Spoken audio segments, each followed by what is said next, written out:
Vous avez une envie très étrange. C'est une attaque. C'est vrai, homme de Dieu. Et vous êtes une belle femme. Il y a une attaque, une envie. Vous ne pouvez pas être satisfaite. C'est vrai, homme de Dieu. Et cela a causé une plaie dans vos parties intimes. Vous touchez sans cesse vos parties intimes. C'est vrai, homme de Dieu. Laissez-la. Dans le nom de Jésus-Christ, je demande la libération. Soyez libérés au nom de Jésus. Merci.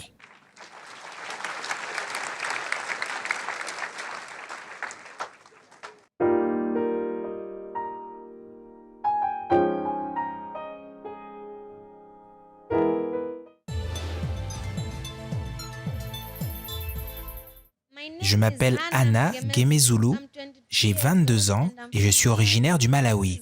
Voici ma mère et la personne à ses côtés est ma sœur. La semaine dernière, l'homme de Dieu m'a donné une prophétie et cette prophétie est vraie. Lorsque j'étais âgé de 13 ans, j'avais l'habitude de ressentir que cette partie de mon corps était très lourde pour moi. Et j'avais l'habitude d'avoir cette envie étrange qui commença vers cet âge. Et donc, comme mon père était pasteur, j'avais l'habitude de lui dire « Papa, prie pour moi, car je ne peux pas ressentir cette partie de mon corps. » Et il avait l'habitude de prier pour moi, et il me disait que j'étais délivré. Et le jour suivant, je lui disais « Papa, prie pour moi. » La même sensation que j'avais hier est toujours présente. Et il priait pour moi, il disait « Je suis délivré. » Et puis, j'ai fini par jeter l'éponge, car je ne pouvais pas lui dire tous les jours de prier pour moi. Après cela, j'ai intégré un pensionnat, là où je fus exposé au monde. Et alors, mes amis m'ont introduit à l'alcool et j'ai commencé à boire.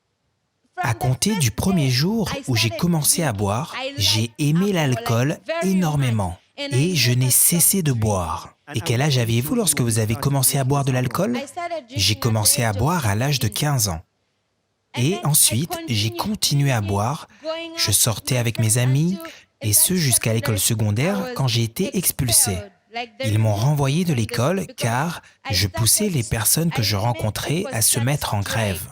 Car nous buvions de l'alcool, nous avions des fêtes, et nous nous étions mis à vandaliser l'école.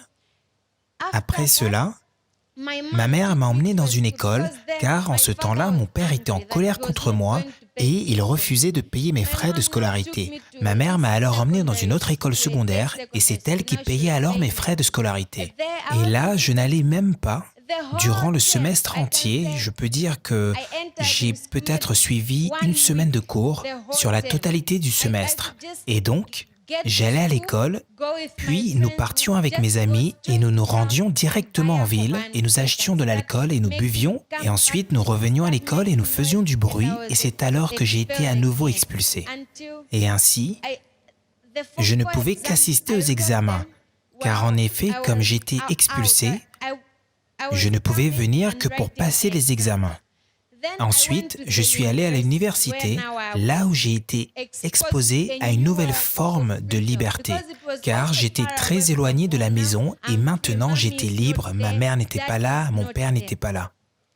Et alors, j'ai commencé à boire excessivement. Tous les jours, je me saoulais, après les cours ou quand je devais me rendre en classe, je buvais. Et un jour, au bout de 3 semaines, j'ai rencontré ce garçon qui fumait du chanvre indien. Et je lui ai alors dit, « Mais qu'est-ce que tu fumes là ?» Il répondit que c'est du cannabis et mon ami, ceci peut te faire planer. Et j'ai dit, « Ah, je veux planer plus haut que quiconque. »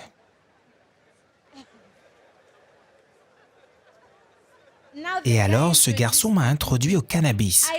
Et j'aimais le cannabis à un tel point que je l'aimais plus que l'alcool et je pouvais fumer à l'école et partout où j'allais et ils ont commencé à m'appeler Banana. Et c'était maintenant mon surnom qui était composé de Belle et de Nana qui plane car je planais toujours. Si vous regardiez mes yeux en ce temps-là, vous ne pouviez pas voir le blanc de l'œil. Ce n'était même pas rouge mais noir, marron, je ne sais pas comment le qualifier. Et je pouvais boire, je me suis mise à boire le matin, le soir, et là où j'allais, je buvais. Mon père est décédé et j'étais alors seule. Et à l'école, au début, j'avais l'habitude de pleurer au sujet de sa mort, et puis j'ai tout oublié. Et ma mère a alors cru que du fait qu'elle me donnait de l'argent, c'est pour cela que je me suis mise à boire. Et elle a alors réduit le montant de l'argent qu'elle m'envoyait. Elle m'envoyait tout juste ce qu'il fallait pour la nourriture et pour l'argent de poche. Et cet argent, bien que je le comptais, ce n'était pas suffisant pour pouvoir boire. Et alors j'ai dit à ma mère un jour, quand j'étais en vacances, j'ai dit « Maman, es-tu sérieuse? Tu as arrêté de me donner à moi de l'argent, ta fille, de l'argent ?» Et elle a dit « Oui, j'ai arrêté. » Et j'ai dit « D'accord, je trouverai de l'argent par mes propres moyens. » Et alors j'ai menacé ma mère de courir après les hommes et je me suis alors mis à courir après eux. Si vous étiez un homme, ce n'est pas vous que j'aimais. Je vous dirais que je vous aime, je vous dirais simplement que je vous aime, mais j'aimais votre argent car je voulais que vous m'achetiez de l'alcool, je voulais boire tous les jours. Et je sortais alors de ma maison et je me mettais à marcher et je marchais, je ne savais pas où j'allais et je me retrouvais dans un bar et je buvais. Et les gens m'achetaient tout simplement de l'alcool. Et cela m'a conduit à commencer à courir après les hommes. Mon copain m'a quitté. Il a dit « Ah, mais tu es une prostituée, comment puis-je être avec une fille qui court après des hommes pour de l'alcool ?» Et cela parce que je suis pauvre. Et alors il m'a largué. Et maintenant, du fait que les gens savaient que j'aimais l'alcool, ces deux filles qui étaient en 3e année, car en ce temps j'étais en 1re année, elles m'ont appelé, elles m'ont dit « Banana, viens dans notre chambre, nous allons boire. » Elles m'ont acheté du vin et une bouteille de vodka, et nous nous sommes mis à boire, nous avons bu. Et ensuite, lorsque j'étais ivre, elles ont couché avec moi, toutes les deux. Ces femmes, elles ont couché avec moi. Et ensuite, après cela, l'esprit d'homme est entré en moi. Et j'ai alors commencé, toutes les fois que je croisais une femme, je voulais regarder son postérieur. Et cela a aussi développé car du fait que je ne pouvais pas approcher les femmes, car j'étais timide et je ne pouvais pas approcher les femmes et cela m'a conduit à la masturbation. Et je regardais alors les femmes et je me masturbais. Et cela m'a aussi conduit à la pornographie.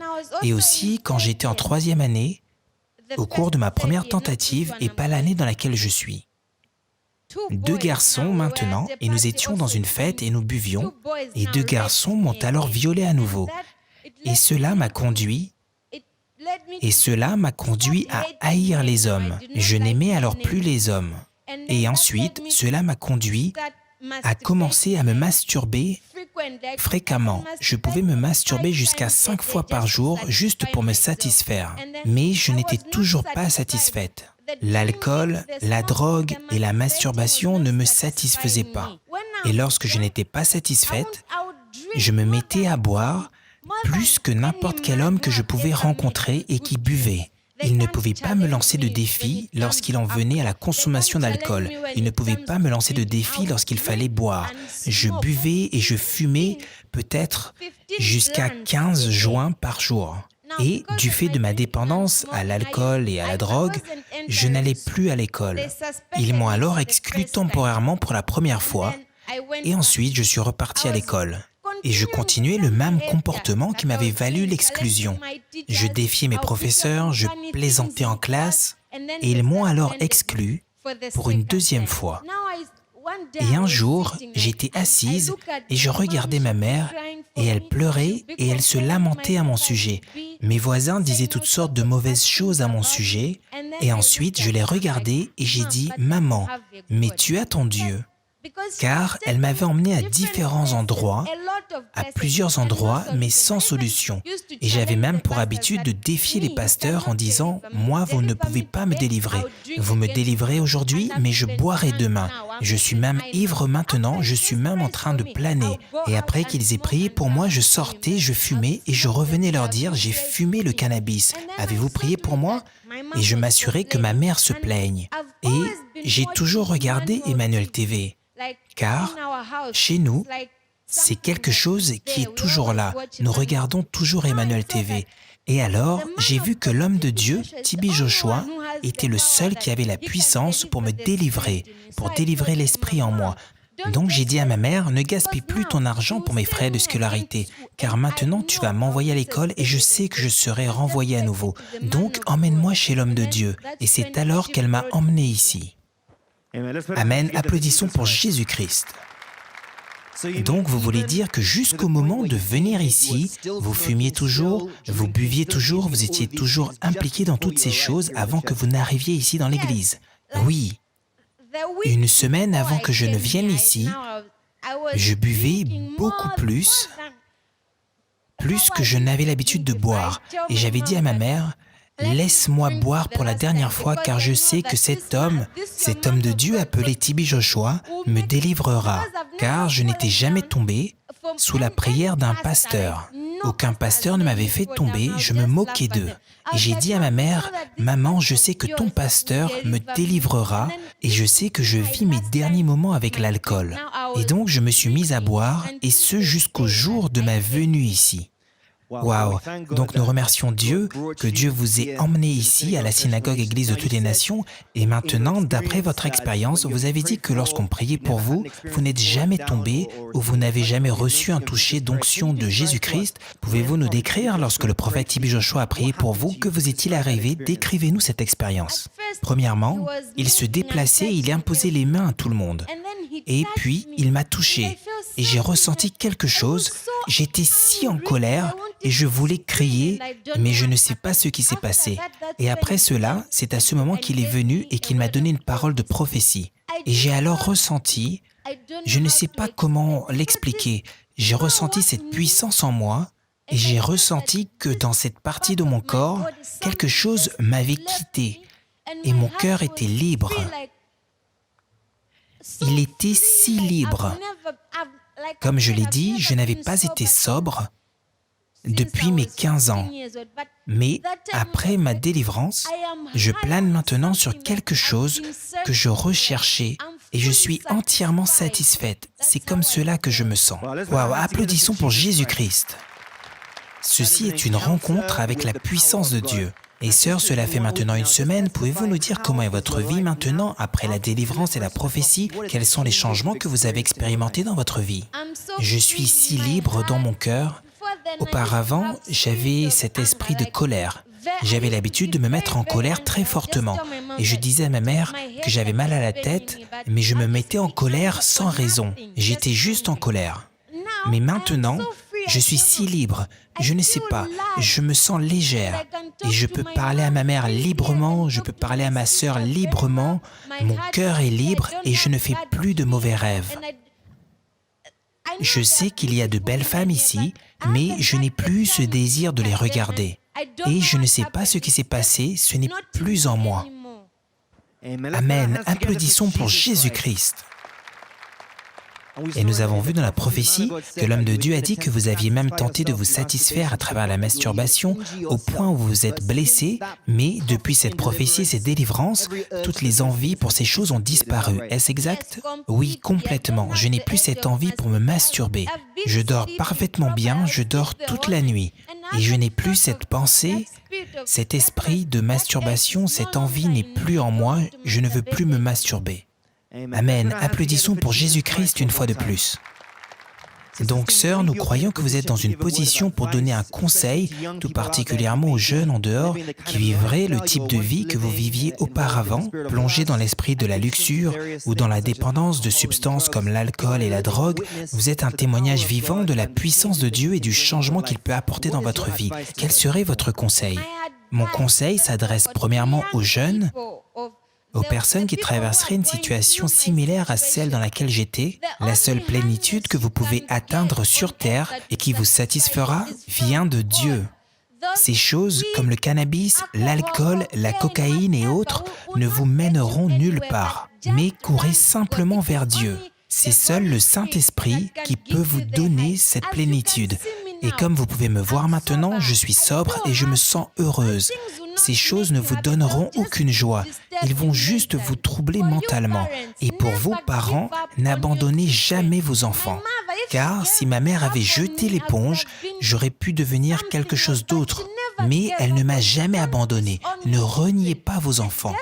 Rapprochez-les simplement de Dieu, car Dieu est le seul qui puisse vous aider.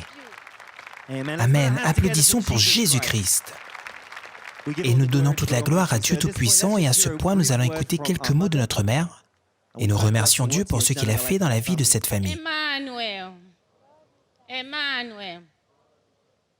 Je m'appelle Madame Maria Gemezulu du Malawi. À mes côtés se trouve ma fille, Anna Gemezulu, et mon autre fille, Vinjeru Gemezulu. Vinjeru signifie sagesse. Je suis à court de mots. Je suis la femme la plus heureuse du monde. J'avais souffert avec cette fille. Ce fut une épreuve, une très grande épreuve. Je ne pouvais pas dormir, je ne pouvais pas manger. Je ne cessais de prier et de prier à mon Dieu et d'écouter aux enseignements de l'homme de Dieu. Un jour, j'étais en colère, très en colère, et je lui ai donné une fessée. Je lui ai donné une fessée et je voulais comme la tuer. Et après cela, ensuite, je me suis mis à regarder Emmanuel TV. Et l'homme de Dieu était en train d'enseigner, disant que vous ne pouvez pas forcer vos enfants, peut-être à aller à l'église ou à faire de bonnes choses, mais toujours prier pour eux. Et j'ai cru en cet enseignement. Et je me suis mise à prier jour et nuit. Et après que j'ai prié, parfois elle venait et elle frappait à la porte disant « Arrête, toi femme, arrête de prier, que pries-tu? Ne vois-tu pas que je fume? Quand tu pries, c'est alors que je fume le plus. Quand tu pries, c'est alors que je bois le plus. Peux-tu arrêter de prier ?» Et je lui répondais que je n'arrêterai pas de prier jusqu'à ce que tu sois délivrée. Et en effet, aujourd'hui, elle est délivrée. Je suis heureuse. Alléluia, et quels sont les changements que vous avez observés dans la vie de votre fille depuis sa délivrance? Elle est maintenant une très bonne fille, elle peut prier, elle peut lire la Bible, nous pouvons discuter, nous pouvons communiquer. Le matin, après avoir prié dans notre chambre, elle se dirige vers l'autel et elle prie, elle lit la Bible et elle parle beaucoup de son avenir. Je suis très, très heureuse. Loué soit Dieu. Amen. Applaudissons pour Jésus-Christ une fois de plus. En effet, la preuve de Jésus-Christ sont des vies changées. Et pour finir, madame, quel serait votre conseil tout particulièrement aux parents qui vous écoutent? Mon conseil à tous les parents et particulièrement aux femmes, s'il vous plaît, ne cessez pas de prier pour vos filles. N'abandonnez pas, ne leur criez pas dessus. Priez, priez tous les jours, toutes les nuits. Et aussi, vérifiez leur chambre.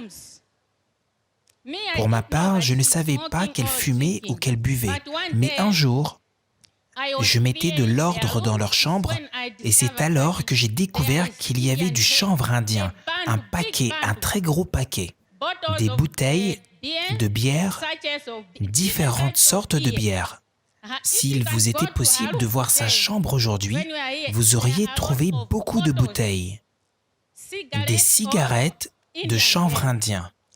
Donc, assurez-vous de vérifier leur chambre. Ne cessez pas de prier pour eux jour et nuit, tout en écoutant aux enseignements de l'homme de Dieu. Amen. Et pour finir, je voudrais remercier l'homme de Dieu de nous avoir hébergés depuis pratiquement 2 semaines. Je veux remercier Emmanuel TV et les partenaires d'Emmanuel TV, Emmanuel. Amen. Applaudissons pour Jésus-Christ une fois de plus. En effet, merci Jésus. Donc, nous allons maintenant écouter rapidement à quelques mots de l'autre sœur pour couronner ce merveilleux témoignage. Emmanuel. Je m'appelle Vinjeru Gemezulu. La personne se tenant à mes côtés est ma sœur et l'autre personne est ma mère. Je savais que ma sœur avait l'habitude de boire car nous dormions dans la même chambre. Donc, je suis en quelque sorte allergique. J'étais allergique aux odeurs. Elle venait et elle dormait sur mon lit et elle sentait l'alcool, mais je ne l'avais jamais dit à ma mère et elle dut le découvrir par elle-même. Lorsqu'elle est partie à l'université, elle s'est mise à boire et à fumer. Et je savais cela, mais je ne pouvais pas le dire à ma mère, car aussitôt que vous le dites à ma mère lui demandait et elle se mettait en colère et parfois elle me tapait. Parfois, lorsque vous passez la serpillière, elle passe. Et lorsque vous lui demandez pourquoi est-ce qu'elle le fait, elle se met à vous crier dessus. Et elle se mettait à proférer plusieurs histoires, plusieurs mensonges, elle criait et parfois elle se mettait en colère contre tout le monde et elle quittait la maison. Elle quittait la maison le matin et elle revenait le jour suivant le matin, elle prenait sa douche et elle ressortait. Waouh, donc nous pouvons comprendre la sévérité de cette addiction dans la vie de votre sœur, mais depuis sa délivrance, que pouvez-vous témoigner au sujet des changements dans sa vie? Maintenant, nous pouvons discuter. Avant, lorsque vous lui racontiez une histoire, elle allait boire et elle revenait et elle racontait l'histoire à tout le monde. L'histoire était censée être un secret, mais elle allait le dire à tout le monde. Le quartier entier connaissait l'histoire. Les gens aux alentours connaissaient tous vos secrets. Elle ne buvait jamais des boissons comme du jus. Elle détestait le jus, elle détestait la nourriture, mais maintenant elle peut manger, elle peut boire du jus. Amen. Applaudissons pour Jésus-Christ. Nous donnons toute la gloire à Dieu Tout-Puissant, nous remercions Dieu pour ce qu'il a fait dans la vie de cette famille et nous avons juste une dernière question pour notre sœur. Donc, sœur, au milieu de tout cela, pouvez-vous nous dire, lorsque vous fumiez et que vous buviez, au regard de votre santé, qu'est-ce qui a commencé à se produire à cause de ces addictions? Ma santé était affectée à un tel point que si je ne fumais pas, je ne mangeais pas. Si je ne fumais pas pendant 3 jours, je ne mangeais pas pendant 3 jours. Et cela avait causé des crises. J'avais maintenant des crises d'épilepsie. Quand je buvais, je m'effondrais le jour même et je repartais ensuite. Mais cela m'affectait. Et aussi, j'oubliais tout, j'avais des pertes de mémoire. Mais depuis la délivrance, toutes ces expériences comme les crises, les pertes de mémoire, toutes ces choses se sont arrêtées. Oui, et je peux même manger plus que ma mère. Merci Jésus, applaudissons pour Jésus-Christ une fois de plus. Maman, je suis désolé, pardonne-moi, et je t'aime. Car en effet, l'homme de Dieu dit que nous ne devrions pas garder rancune. Merci Jésus, applaudissons pour Jésus-Christ.